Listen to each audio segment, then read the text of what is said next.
I'm Nicholas Brooks, a freelance journalist and longtime resident of Havenport, a bustling metropolis on the banks of the Maritime River. For years, I've roamed every corner of this city, writing for all sorts of newspapers, crime columns, social issues, human rights features. Perhaps that's why I've grown familiar with the darker sides beneath Havenport's bright lights. In my memory, every street, every park, every row of old buildings here has its own story. But there's one story, unfolding among luxury homes and towering skyscrapers, that has haunted me for a long time. It involves a white police officer named Mark Jennings, a black woman more powerful than he could have imagined, and the secret they inadvertently exposed in the midst of a busy city. That summer, Havenport was hit by a prolonged heat wave. The sun scorched the black asphalt roads, radiating an oppressive heat as if everything were trapped in a giant furnace. Despite the blazing weather, the city remained as lively as ever. Cars lined up bumper to bumper, people hurried back and forth, and the shopping districts were packed with tourists. Yet in Pine Grove, a wealthy district and home to many politicians, there was a sense of lavish tranquility, with large canopied trees, lush green lawns, and immaculate white brick mansions signaling affluence. Around that time, the Havenport Police Department underwent a significant shakeup. The former chief retired, and the captain's position was handed to a newcomer from another state. Captain, now Chief, Jason Carter. He was the first black man to hold the highest rank at the Havenport station, which had long been rumored to favor white officers. However, no one had time to see whether those rumors would continue because Chief Carter came with an impressive record. Extensive experience, a spotless track record, and a cold, strict demeanor. People were talking about how he might clean up the department. I, too, was curious, but hadn't yet had the chance to interview him in person. At that point, Mark Jennings, a white officer in his early 30s, fairly tall, was known among his peers for his arrogance. Some colleagues criticized him for abusing his authority and being better at browbeating than at following the principle of protect and serve. I often heard his name tied to stories of random vehicle stops, yelling at poor residents in working-class neighborhoods, or inflating minor offenses into serious ones. But since there was no hard evidence and many people avoided conflict, Mark remained comfortable in his uniform, treating it like a bulletproof shield. That day, as usual, I left my office early, driving around to see if there was any news worth covering. When my car reached the intersection between Pine Grove and a commercial area, I noticed a police car suddenly blaring its siren to chase a glossy black sedan. The sedan was clearly a luxury car, not even going that fast, yet it got pulled over immediately. I guess the driver might have been speeding or breaking some traffic rule. My journalist's curiosity sparked, so I slowed down and parked at a distance, far enough not to get in the way, but close enough to watch. Stepping out of the police car, as I suspected, was Mark Jennings. His stride was aggressive, his face showing that familiar smugness. Seeing his demeanor, I had a hunch that what was about to happen would be more than a routine check of license and registration. Mark approached the sedan, tapping on the window purposefully hard, immediately grabbing the driver's attention. The window rolled down, revealing the face of a black woman. I only had time to notice her poised elegance and surprisingly calm gaze. Later, I would learn she was Vanessa Carter, wife of Chief Jason Carter, though Mark had no clue. I couldn't hear what they were saying, but from their body language and Mark's domineering tone, I could guess he was demanding paperwork and questioning her about the luxury car. Every gesture of his conveyed condescension, even after she courteously handed over her documents. From my vantage point, there was a moment when he leaned in close to the window, almost threatening, his hand pressing down on the car frame. The woman remained sitting upright, responding with a calm voice, showing no sign of fear. After a while, Mark returned her documents somewhat reluctantly and let her drive off. Clearly, he didn't get the sense of victory he usually did. Why? Because she hadn't shown any fear. Her poised, unruffled manner seemed to irritate Mark. That was all I witnessed, but it was enough to spark in me a suspicion that this incident wouldn't end there. As Mark walked back to the police car, I saw him pause for a moment, furrowing his brow. It was as if he himself couldn't understand why he felt so unsettled. If he had known the truth about the woman he'd just insulted, things might have gone differently. But he didn't know, and his humiliation would soon come to light. It was only a matter of time. I drove away with a strong feeling that what Mark Jennings had just done would soon stir up trouble in the Havenport Police Department. And I was right. 3 days later, Havenport was hit by a heavy afternoon shower, easing the stifling heat. By chance, I visited the police station to gather information about a theft case. While waiting, I glanced through the lobby's glass window and saw Mark Jennings enter. This time, he looked tense, his lips pressed together. I followed his gaze as he nodded at a few colleagues, none of whom returned his greeting. The atmosphere was chilly, as though everyone knew something was about to happen. Within minutes, another figure appeared, Chief Jason Carter. A middle-aged black man, solidly built, walking with an unhurried stride yet exuding authority. I had seen him from afar before, but this was the first time I saw him in uniform, with captain's bars on display. His sharp eyes seemed to see straight through anyone standing before him. In a deep voice, he ordered Mark into his office. Because I was near that area, I discreetly looked through the office window. Inside, under the fluorescent light, Carter sat behind his desk, while Mark stood opposite, his hands slightly clenched in a defensive stance.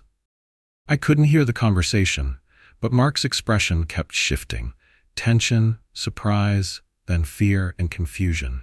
In that moment, I realized Carter was likely calling him to account for the traffic stop a few days earlier. Sure enough, moments later, Mark emerged with a pale face, as if he had just received an ultimatum. I seized the chance to ask a trusted officer what had happened. He whispered, "You know the black woman Mark pulled over? She's the chief's wife." That single sentence explained everything. After Vanessa Carter was stopped and insulted by Mark, she told her husband at home. Without making any public fuss or scene, Jason Carter, now in charge, couldn't overlook the misconduct of his subordinate. That's why Mark was summoned and reprimanded. Rumor had it, Carter also declared, "I'll be watching you at all times. One more slip, and you're out of the force." Word spread quickly, stirring quiet talk among officers. Many applauded Carter. Others worried their old traditions would be shaken. Meanwhile, Mark Jennings was under intense pressure. He had always relied on the authority his uniform gave him. Now he was facing a superior of a different race, who happened to be the husband of the victim he had just subjected to racial discrimination.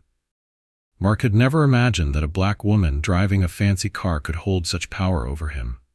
His arrogance began to crumble, replaced by anxiety and fear. But this was more than a mere reprimand or threat. Following his strict disciplinary style, Chief Carter assigned personnel to monitor Mark's every move. Any traffic stop Mark made would be supervised. Every report he filed combed through. It was as though Mark had been put in a straitjacket, no longer free to wield power arbitrarily. Meanwhile, I heard rumors that Carter wasn't stopping with merely keeping Mark on a tight leash. He was also planning a deeper look into internal affairs. Recently, the Havenport Police Department was rumored to have issues with corruption and ties to criminal organizations. Was Mark caught up in one of these rings? Or was Carter simply seeking grounds to dismiss extremist officers? As for Mark, he was isolated by his colleagues' wary looks. At home, his marriage with Lucy Jennings had grown empty. During this period of distress, he was also embroiled in an extramarital affair with Amanda Clark, the wife of another police officer. The information wasn't widely known, but rumors tend to leak out to someone like me, a reporter. It was unclear if their relationship was serious or just a fleeting fling, but Mark was facing far too many dangers at once. Any slip in the chain, and his life would fall apart. I kept following the story. More signs emerged that Chief Carter was preparing something bigger than just an internal disciplinary action. Mark sensed it too. Every passing day weighed heavier on him, as though he were sitting on a powder keg. One early morning, after the rain had stopped but the air was still humid and a light mist clung to the roadside trees, I stood outside the police station waiting for a contact. Suddenly, a car pulled up to the entrance, and Mark Jennings stepped out. He looked worn out, stripped of his usual arrogance. His eyes were sunken from lack of sleep. The sight reminded me of a trapped animal on the run. Before long, Mark was once again summoned into Chief Jason Carter's office. I didn't stand close this time, but peeking through the partially open door, I saw Carter holding up a white envelope with a serious expression. When the conversation ended, Mark walked out visibly shaken. I guessed he'd been confronted with serious incriminating evidence. That afternoon, stopping for coffee at a small shop nearby, I unexpectedly found Mark sitting alone, staring at a photograph in his hand. I discreetly moved closer and realized it was a snapshot of him with Amanda Clark, taken at some secluded hotel. So the affair had been exposed. Putting the pieces together, it was clear Carter was playing a perfect game of chess, gathering all the evidence so Mark couldn't fight back, forcing him to do whatever was required to keep his badge. And that whatever was soon revealed. After sitting outside for a long while, Mark returned to the station. My sources told me that Carter ordered Mark to infiltrate a major drug trafficking ring. This ring had ties to some people in the police department, and Carter wanted solid proof to take them down. Mark was chosen because Carter had leverage on him. If Mark succeeded, he might keep his badge or even redeem himself. If he failed, his career would be over, and Carter wouldn't lose a thing. It was a one-sided gamble. Mark had no choice. Under the plan, Mark would approach a ringleader named Damian Rivera, a key figure in the drug network known for his ruthless reputation. Carter had already placed an experienced undercover agent, Tom Harding, in Damian's crew. Mark now had to pose as a dirty cop looking to make extra cash. It was an extremely risky mission. One slip-up could cost Mark his life. Before long, Mark was introduced to Damian by Tom Harding at a grimy bar on the outskirts of town. Watching from a distance through a telephoto lens, I took notes for a future feature, assuming it wouldn't be censored. Mark tried to project a tough demeanor, but his face betrayed how tense he really was. Damian, a tall man of Latin American heritage with a scar down one cheek, eyed Mark with suspicion. Their handshake was icy, marking Mark's step into the underworld where violence and betrayal were the norm. Technically, Carter had a backup team, and Tom Harding was standing by, but practically speaking, any mistake could blow the entire operation. Back at the station after that first meeting, Mark met with Carter in private. Their conversation was brief. Carter demanded solid evidence and a list of any officers on the take. Mark had to set them up or dig deeper to extract the information. The deeper he went, the higher the risk. Everyone was watching Mark, the criminals, the police observers, and any unknown moles in the department. It was likely the most suffocating moment of his life. For the next few nights, Mark often came home late or stayed at motels outside the city, avoiding his wife. His marriage to Lucy was so cold that both seemed to have silently agreed to ignore each other's lives. Amanda, Mark's mistress, grew increasingly nervous about his mysterious behavior. He stopped meeting her, rarely responded to her messages. Still, she clung to the faint hope that they could continue, although Mark himself was uneasy. He knew that if Carter exposed the affair at this point, it would be his final undoing. During this period, Vanessa Carter stayed out of the public eye, including mine. She continued working at a prestigious law firm, never appearing at the station nor issuing any official statement about Mark's racism. But to me, her silence was the sign of a confident woman who knew her husband was handling matters on her behalf. By the end of the month, a tropical storm approached Havenport, bringing torrential rain and howling winds. Some parts of the city flooded slightly, streetlights flickered, and traffic was chaotic. Despite the harsh weather, Mark Jennings had to head out into the storm for another deal with Damian's gang. This time, they were moving a large shipment of meth, and Mark was tasked with ensuring the delivery passed safely through patrol zones. I heard about it through a reliable source. I was still following the story for my article. Close to midnight, I drove to an old warehouse site on the outskirts of town. Rain battered my windshield. Thunder rumbled non-stop. The headlights illuminated the decaying warehouse, reminiscent of a crime movie set. Inside, Damian's group gathered. Tom Harding stood among them, his expression guarded. Mark arrived in a black jacket, clutching a cup of coffee, hands trembling from cold and fear. Damian glanced at Mark, sizing him up. "I don't trust you, Jennings, but Tom says you're useful. If you help our shipment get through tonight, maybe I'll let you stay on." Mark nodded, his voice dry. "I can do it. Just show me the way." The deal took place amidst the howling wind and repeated blackouts. When the truck carrying the goods rolled out, its headlights cutting through the gloom, Mark trailed behind in his squad car, faking a routine patrol to clear the path, while Tom Harding kept close watch on Damien from the lead vehicle. Suddenly, rounding a bend, Mark noticed flashing red and blue lights in the distance. His heart pounded. Was that Carter's team? If they swooped in now, Mark could be killed if Damien suspected a trap. But the red and blue lights flashed for only a few seconds before disappearing. Maybe it was another police unit or a short circuit. Still, Mark was soaked in sweat, hands clammy against the steering wheel. For the first time in his life, he experienced utter powerlessness, stuck in a web of schemes, lies, and hatred under the torrential downpour. One misstep, and Damien would open fire. By some stroke of luck, the shipment arrived without incident. Damien was reasonably satisfied, though not entirely convinced. Smirking, he patted Mark's shoulder. "Good. I'll put you on the bigger job coming up. Don't even think about betraying us, got it?" Mark just nodded. He was too exhausted to offer his usual cocky reply. Nearby, Tom Harding threw Mark a discreet look, signaling, "Stay calm." Even though they were technically on the same side, Mark couldn't be sure he'd be protected. Carter's real concern was busting the gang, while Tom's priority was the mission.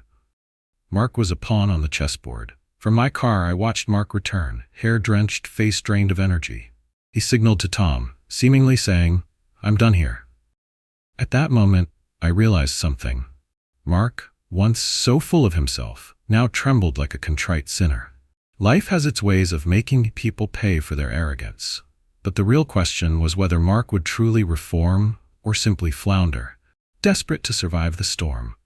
A week after that stormy night operation, news broke about the arrest of a smaller branch of the drug ring. Caught off guard by the hurricane, they were quickly rounded up.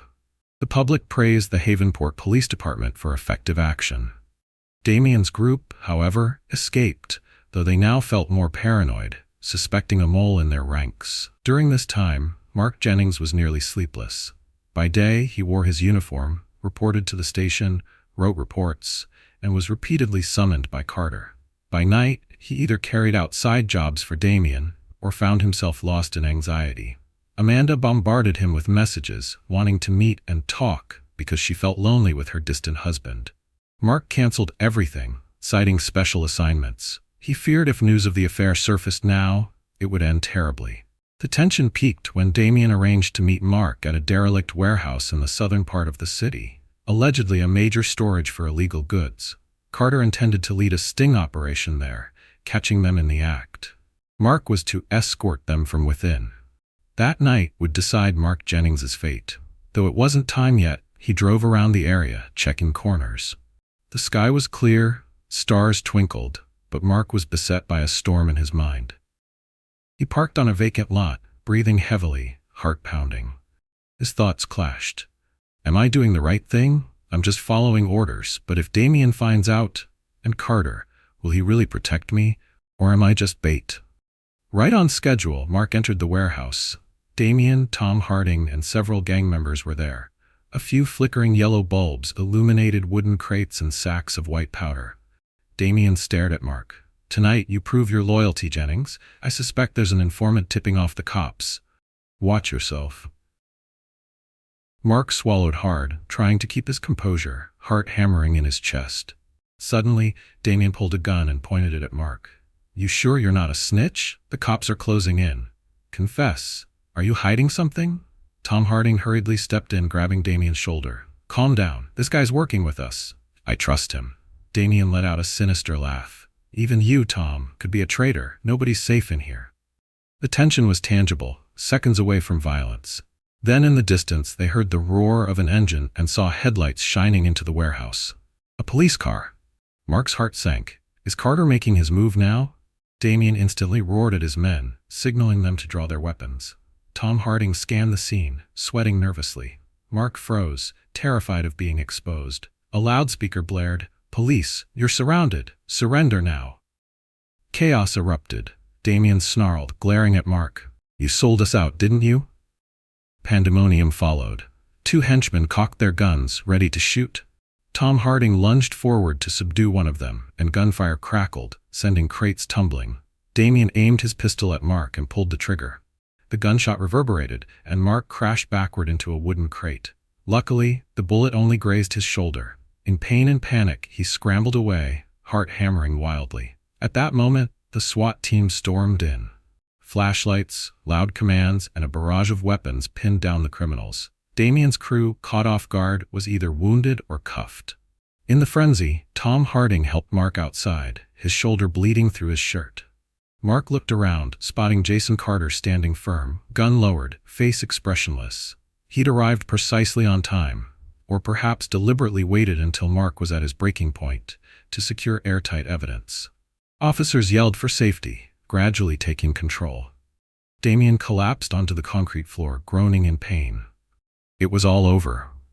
The major drug ring was dismantled, evidence seized, and the corrupt cops involved were exposed. It would be hailed as a major triumph for Carter. Meanwhile, Mark slumped onto the ground, clutching his wound, pale and dazed, uncertain whether to be relieved at surviving or horrified at the extent of his own entanglement.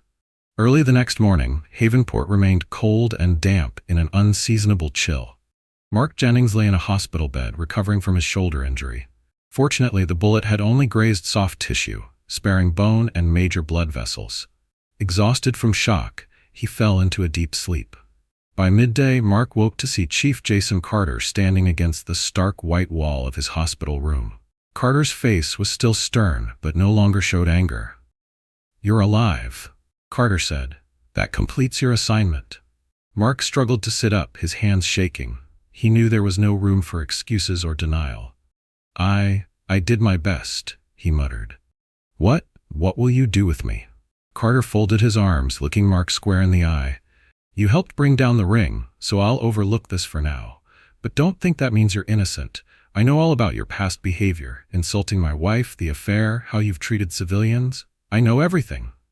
Mark's face contorted, beads of sweat forming. I regret it. Please give me a chance. I'll change." Carter paused for a long moment, then gave a slight nod.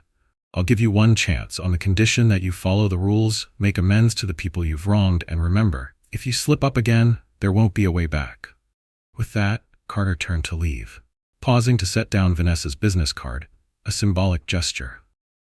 If Mark wished, he could formally apologize and negotiate restitution. It was both an opportunity and a warning. Mark understood that beneath Vanessa's elegance lay intellect and a calm resolve that could take him to court at any moment.